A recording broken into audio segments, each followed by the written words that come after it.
The first thing I would want to talk about is the ordeal that the Emmanuel Mwamba verified paper has talked about, the survival of Mundubile, this assassination. To start with, Ambassador, it is a sad reading because in Zambia, this is the worst of all the elections we've ever had.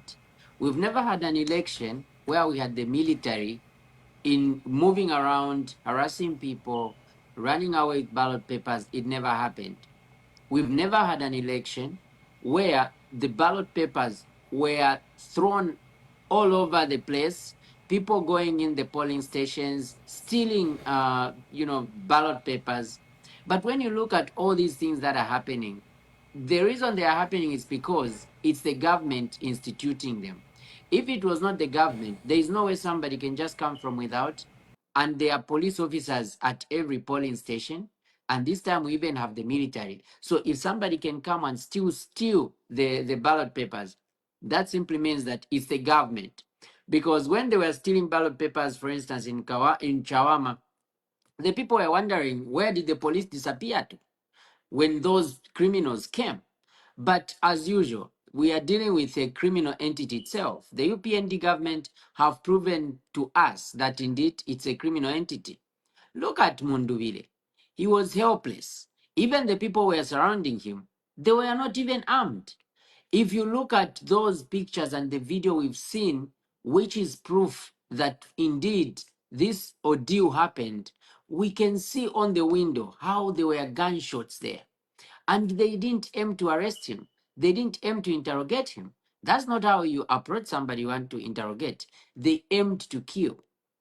But this also brings us to one thing. You see, this president we have in Zambia is a president who was one of the first people to go and attend the election that happened in Tanzania, where a lot of people died and the election was refuted. A lot of opposition leaders were arrested.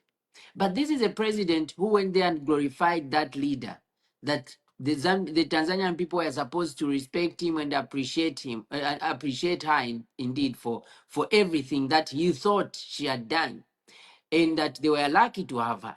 But everyone, the world was watching, and we all saw the brutality that happened in Tanzania. But he identifies, Hakainde identifies with such people. And now he's showing us the brutality. What we are seeing is what is happening everywhere. What happened, the fact that they can go to Mundubile's house, that's what they are doing to other Zambians. And some people, you may not even know about them. Just today, Ambassador, yesterday, we heard of a story in Kanyama where the soldiers went in and then the cadres came, the cadres chased everybody, and they just remained the UPND cadres. Our people and the people for other political parties had to call for help because they felt that those results were going to be tampered with. It is not just there. We have heard of stories also, even in Chinsali and in Chilinda constituency. We heard Kararwe Mkosa was opening up that there were people who were trying to change the Gen 20s.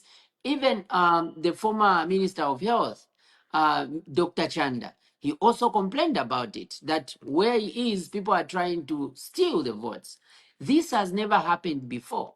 They try to paint other people so bad, but these are the criminals which we never thought we could have. And you see, when you have got organized crime in form of a government, it's very difficult to tackle.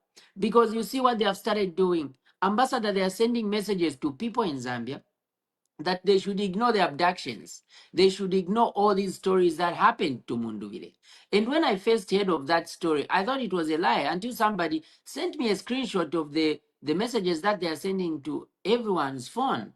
And these are people who are capable of denying any wrongdoing, even if they are doing it. So we need to understand the kind of people we are dealing with. And I'm really glad that Mundubile survived that and that he's in a safe place, because without the pressure that we all put in and other people, the international community, Mundubile today wouldn't have been alive, because this government is determined to win. Now, when you look at the way they have been systematic, like the way you mentioned, Ambassador, that they have been systematic in trying to rig these elections.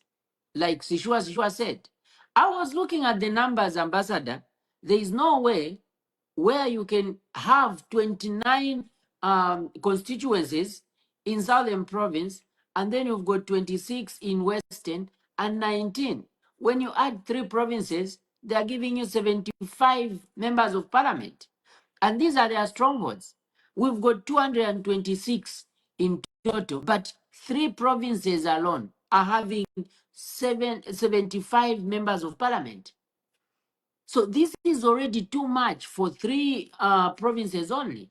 But they had to do that because they want to just have perpetual power. They want to have control of parliament. And Zambians tried to fight this. We can't blame Zambians because Zambians fought Bill 7.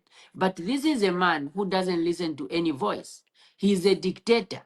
At this point, Ambassador, there is no need to even beat about the bush that this man is having dictatorial tendencies. No, he is a dictator by nature. Because when you look at what he's doing, a democratic leader cannot do this. There is no democratic leader who can even unleash the military on their own people. You can't unleash the military on your own people. And those shootouts we are seeing, because when you unleash the military, they'll always be with their guns and they are going to be with live ammunitions. The military are not going to go with blanks like the police do. The police are the ones who are trained to handle these crimes. But if you send the military, then you are expecting some people to be taken out.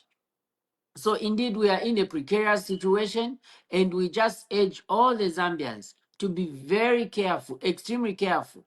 Number one, let's guard our votes because it's not too late yet. We can still guard those votes, and we've seen that they are still stealing. We have seen the stolen votes which have started coming in from Southern Province, like what Shua said, what Ambassador said. In Southern Province, the turnout was so poor. I have friends there. We've spoken to so many people, and they've said the turnout was poor. But for some reason, the MP is having 67, 56% turnout, but the president is having all of a sudden 89. And then this is a president who even knows that those results are not true, but he is determined to stay in power at all cost. I think what we should do now, Ambassador, is that we should push that they announce the results for Southern and Western, because they are delaying to announce Southern and Western province so that they see how much they need to steal. So that if they announce more from the powerhouse for Mundubile, they announce all these, then they are going to be like, okay, so our shortage is 1 million, and now they are going to inflate in Southern and Western to make sure they cater for that 1 million. So we need to push that they announce those results first, because those results are done already. They are done. Even members of parliament have been declared in Southern Province. So we have all the results. So they need to announce the results for Southern Province, Western Province, and Northwestern, so that now, at that time, there will be nowhere where they can rig. Because as long as they keep delaying, what will happen is after they are done, now we are going to be stuck because they will come up with numbers we are not even going to understand. Thank you very much. Augustine, your take on today's papers and your